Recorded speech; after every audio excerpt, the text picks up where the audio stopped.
3, 2, 1. What's going on, everyone? You're watching Ash on Comics. My name is Ash. Here is Superman Action Comics 1014. It's really hard to do that when you're staring at the word Action Comics and saying Ash on Comics. It's really tough not just to say Ash on Comics. Hey, joining me as always is Stan the Man and channel sidekick, mascot, expert on all the things trash, and intern. What else are you, Forky? Oh, you're a movie star too? Yeah, I always forget about that part. You're a movie star. They're my pals. This is my comic, and we read this. Supercharged by Lex Luthor, the Red Cloud attacks. Oh no, not the Red Cloud. Jeez. Oh, let's get into it. Oh, hey, look. It's Event Leviathan on sale now. In case you didn't know, because the last 6 issues of Superman have been Leviathan Rises, this whole prelude to Event Leviathan and blah, blah, blah. And then Event Leviathan's got 3 issues out, and you devote 8 pages of ads to Superman over and over and over. Just, how could you not know? And look at all this. Look at this media. Shakes the secret societies of the DCU to their very core. GameSpot. Bringing a noir flavor to a superhero-dominated landscape. IGN. A complex, tone-setting kickoff to a thrilling event. Comic book. A lot of fun. Newsrama. I think they really try hard to make these little blips. They just want to the whole point of the Access Media, I think, is oh, can we get our website advertised in a DC book? getting you to quote us. There we are, the Daily Planet. I hate when they do this. If you're reading on a digital device like this, when they do this digital mock-up, it looks like you're reading a digital. So it's not a comic book. And speaking of comic book, why am I looking at the Daily Planet's Twitter feed or DC Comics version of Twitter? And there's a Jimmy Olsen advert. There's no Jimmy Olsen comic in the DC universe. Click here to get it. Nothing matters in Bendis world. And so here we open up with a rather cool panel, I have to admit. It's raining and dark outside, and we see the globe of the Daily Planet. It's a huge-ass building. Newspapers are a dying breed. I don't think they would have the biggest building in Metro, whatever. And then this panel inside, this looks traced, horribly obvious. I feel like this got some generic footage of the Wall Street, the floor, and it just, doesn't matter, I guess. May I help you? Says Perry as he walks into this office, again, where everything is traced 3D models. Empty shelves. It couldn't even, you can trace the shelves, but you didn't draw anything on the shelves. And then we got Miss Leone. And for some reason, Perry White, the editor-in-chief of the Daily Planet, the world's biggest newspaper, is sopping wet. I don't know why. Nothing's mentioned. It doesn't explain anything. Mr. White, it is so good to meet you face to face. I'm Marisol Leone. I own the company that owns the company that owns, well, you.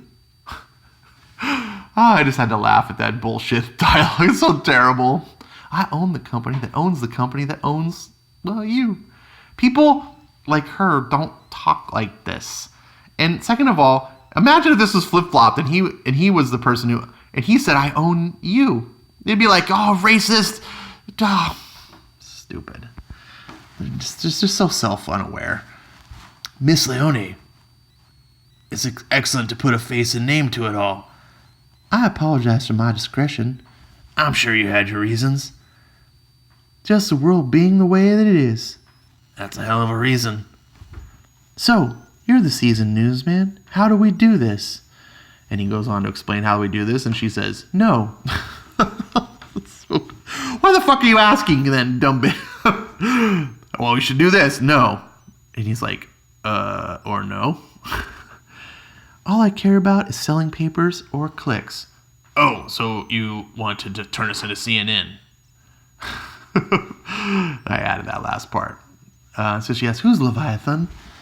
I was hoping it was you, because that would make this day a huge... I want this paper to break that story. I promise you, ma'am, so do I. What do you need from me to make that happen? Money. And get the hell out of the way. Now remember, she's a mega criminal, like mafia boss. She's like a super mafia boss. But apparently she just likes to burn money on print newspaper companies. Like, that's what people do when you're super wealthy. Don't even give me the what's his nuts from Amazon buying the Washington Post. All she cares about is the news. And oh, you want more money? I will throw money at you. Why would people like this don't throw money away? But look at this panel after panel after panel after panel. Just Bendis, just look at panel. Nothing. This is not comics. This is someone trying to write TV. Look at this. Look at this. 1, 2, 3, 4, 5. It's not until the 6th page that something happens. And what does happen? Oh, it's random monster. It's almost like Bendis is just sitting on the shitter going, oh shit, deadlines. Wait, there's a comics due tomorrow. I gotta turn in a story. Superman's fighting a random monster. And listen to this dialogue. I kid you, this is real dialogue. I'm not kidding you. There is a list of reasons I'm annoyed by this. Rurgh. I know you can't understand me, but I am going to give them to you anyway. First, frankly, I don't have time for it. I really don't like raging monster creatures inside or around my home metropolis. I never have. And I really had a hard time with the fact that every time I come to Star Labs looking for some help lately, punch, just like... That do you even finish the sentence? But what does that sound like? Without the Star Labs in the Metropolis, it's like I'm reading Spider-Man. Like, why Superman is not a quip machine as he's fighting random monsters. That's not Superman. Bendis. I know you didn't understand how to write Spider-Man, and so you just hacked it out. Now, I know all the characters are interchangeable. Such a terrible... You're just the world's biggest hack. So he beats up the monster. Thank you, Superman. You really... Wow. You really helped us out. And again, I'm not making this dialogue up. Thank you, Superman. You really... Wow. You really helped us out. You with Star Labs? What is this? Where did it come from? You'll have to, speak to my supervisor. Really? Oh, I just peed. Really? Again, I did not ad-lib a single thing. It's really the dialogue. Do you understand how much is going on in the world right now? Do you watch the news? What are you people doing? Says Superman, the authoritarian overlord. I added that last part. Hold on, as he pulled out his smartphone. Hold on! Yeah, I was getting my supervisor for you. Yeah, you big frickin' raging douchebag. So Superman continues to talk to the supervisor. She starts to explain things, and Superman says, whatever. And then he's like, has Star Labs been attacked by Leviathan? She says, no, actually.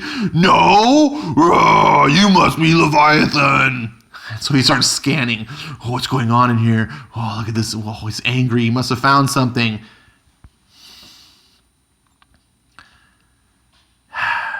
What did he find?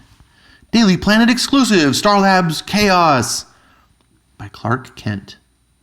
In what he thought was a rescue operation, Superman stumbled across a giant display of illegal science and super science experiments going on inside Star Labs near Metropolis Harbor.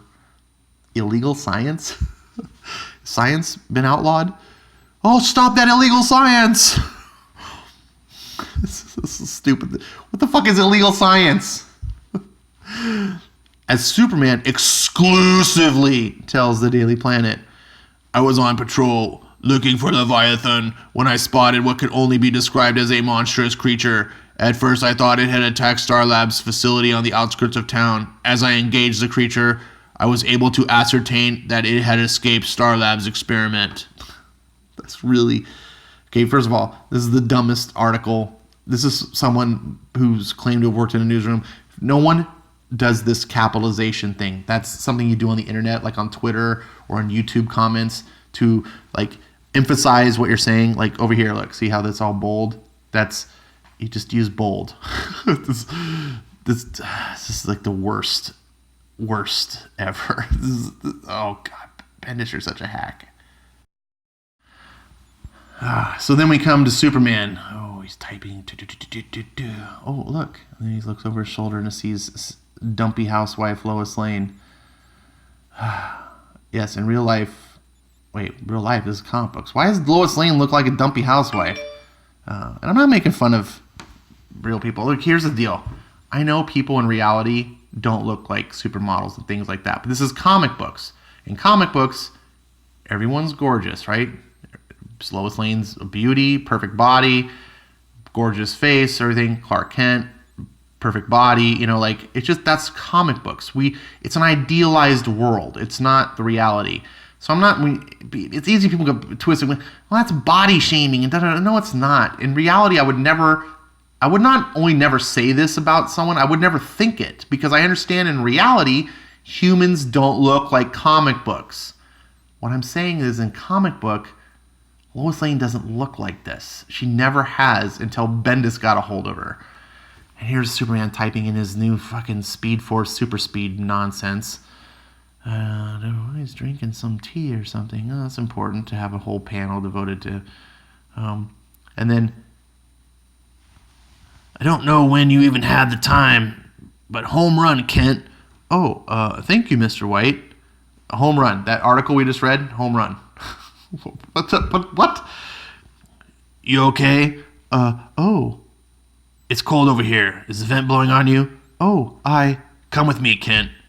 And here we get Bendis trying to just channel Superman 1.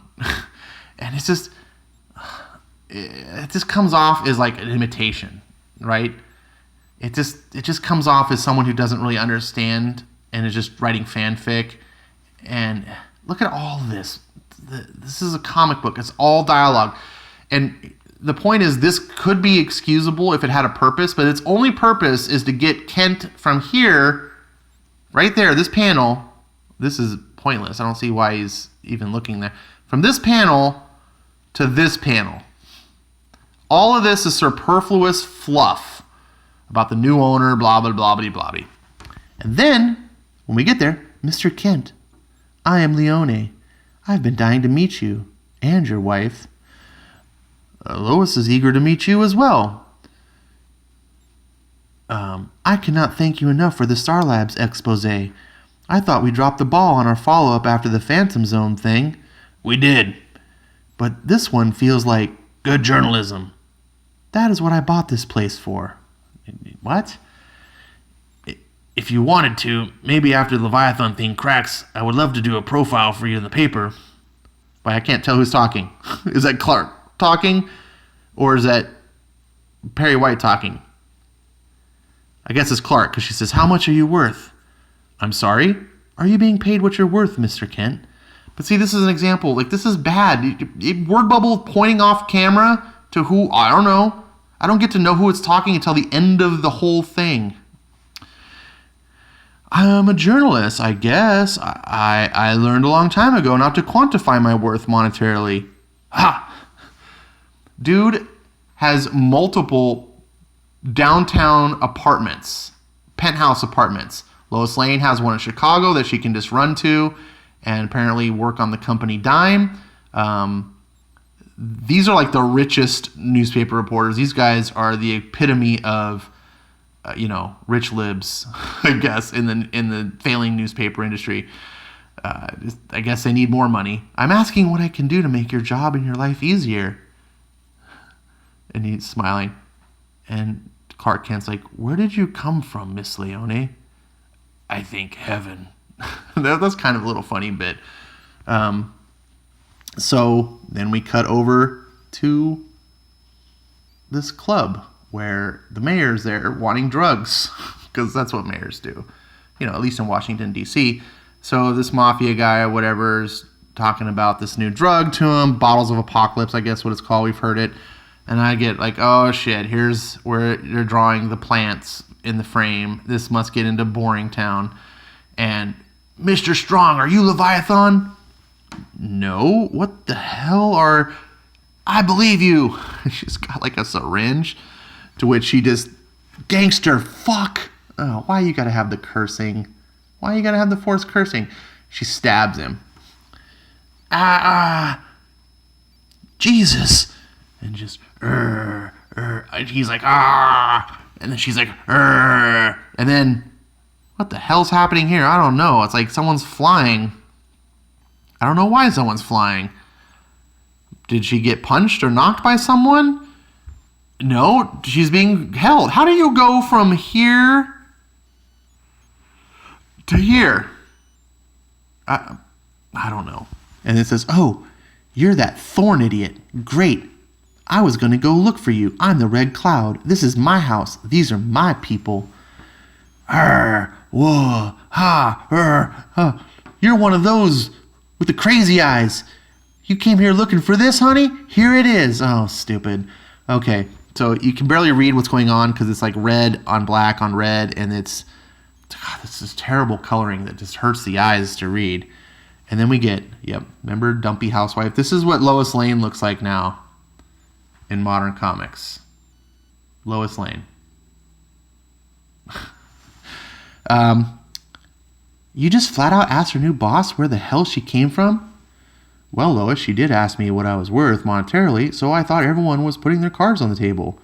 Did you tell her I was hiding out here writing my masterpiece? I told her you were on assignment, says Superman over here. Writing my masterpiece? What did she say when you asked her where the hell she came from? Wait a second. So, remember, she works for the Daily Planet. She gets paid by the Daily Planet. Probably a pretty hefty salary, judging by all the things that they can afford. And is she writing newspaper articles? No, she's writing her book on company dime. This is how self-unaware modern progressive left is writing comics. The postmodern comics. This is literally what I think of Bendis right now, how he writes Marvel comics. And he's probably writing his movie scripts and TV scripts, is why all his books come out like hacked pieces of shit.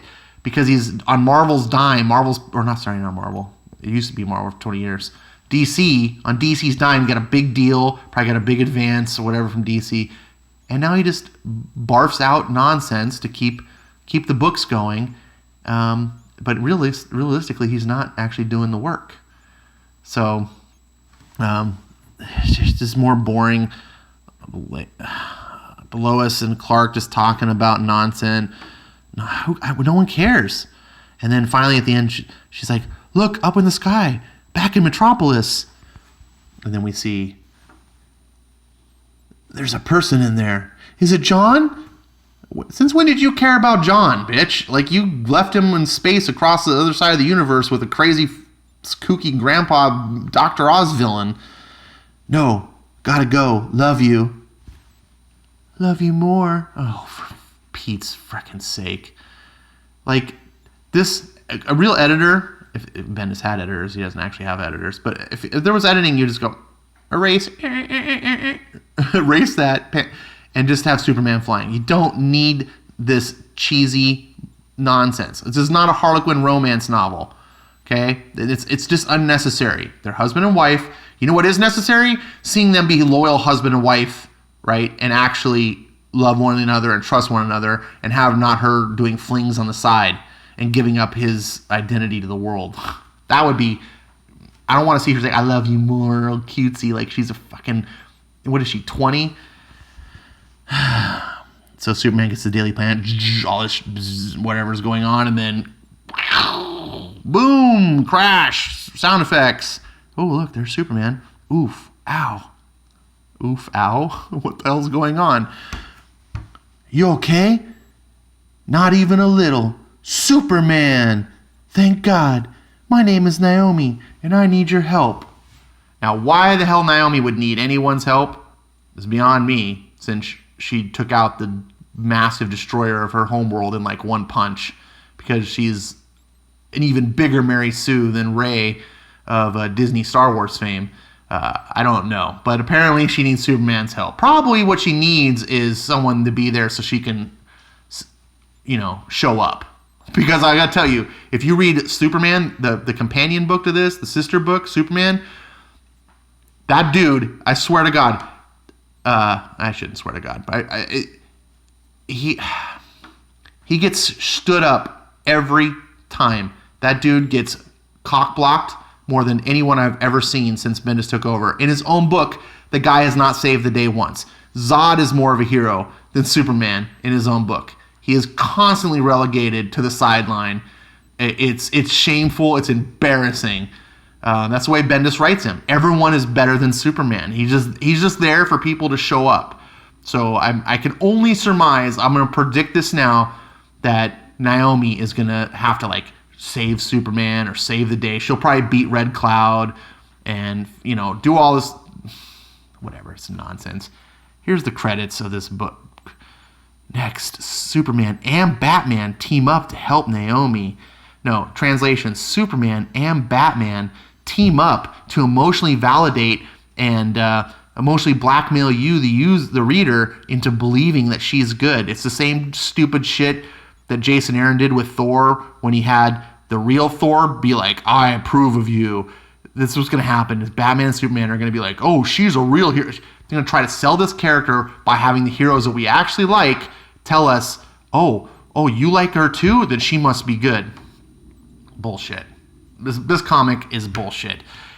The only thing that's more bullshit than this was Superman 1014. If you haven't watched that review yet, please do. It's even a better review than this, where it's the end of the Rogol Zaar, 20 issues in the making. Remember that guy Rogol Zaar that destroyed Krypton? And you're like, why? How did he do it? What happened? What's the real deal? Go see Superman get cucked again. Like, you will not believe it. I could not make up what happened if I tried. I guess that's a credit to Bendis because he made it up, so someone could make it up. Yeah. Oh, hey, look, Kelly Sudaconic on Aquaman. Remember when you liked DC characters? I don't know. I don't remember. I mean, don't like the top characters. If you like DC, if you like all the other characters besides the top 4 or whatever, where they're putting all the shit guys on, but there's plenty of other good DC books, it's just not the top ones. That's my review. I think I'll keep a picture on Aquaman here because it's as bad as Kelly Sue is doing. It's not as shameful as Bendis. God, it's so terrible. Thank you so much for watching. Like, subscribe, put comments below. Do your thing, if you will. And if you don't want to like the video, I understand, but maybe just tell me how I could earn a like. Like why I'm not getting your like. That'd be a good thing. Hey, look at that beefcake.